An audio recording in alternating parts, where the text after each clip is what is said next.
Hi everyone! Welcome to my channel and for today's video ay magluluto tayo ng sinigang na isda.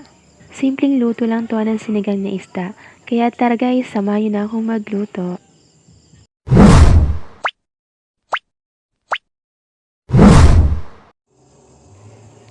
Ayan, pakuluan na natin ang tubig sa katamtamang apoy. Lagyan na natin ito ng asin. Lagyan na din natin ito ng hiniwang sibuyas at bawang. Kung may kamatis kayo guys, lagyan nyo na din.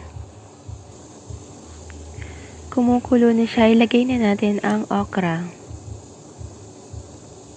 Ilagay na din natin ang hiniwang isda. Ito ay yellowfin na isda.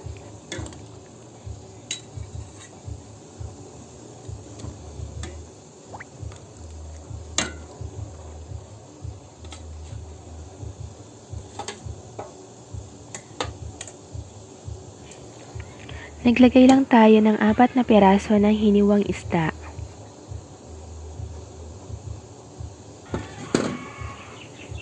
Ayan, dahan-dahan lang natin na haluin yan.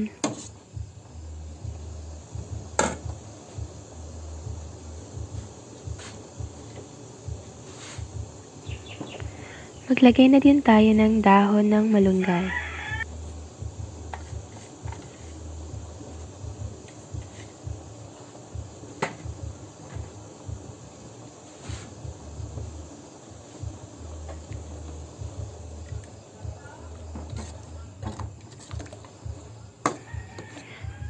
Takpan at lutuin natin yan ng 6 na minuto.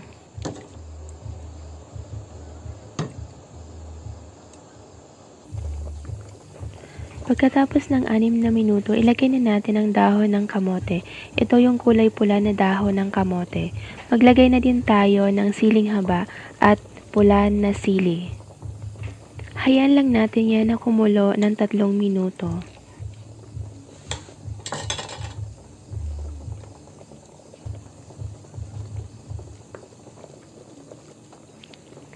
Ayan, pagkatapos ng 3 minuto, maglagay na tayo ng calamansi juice.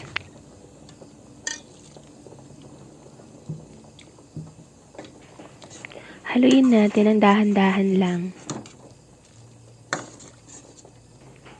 Takpan at lutuin natin ito ng 2 minuto lamang.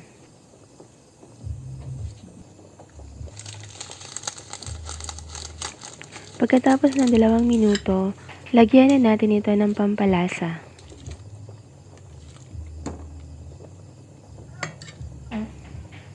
Hayaan lang natin na kumulo ng 2 minuto. Pagkatapos ng 2 minuto, tikman na natin ito kung okay na ang lasa. Maglagay na lang din ng asin or patis kung kinakailangan. Ayan, tapos na tayo magluto, i-off na natin ang apoy at i-serve na natin ito habang mainit pa. Salamat sa panonood, sana ay nagustuhan nyo ang ating pagluto ng sinigang na isda. Please don't forget to like, share, and subscribe. Bye!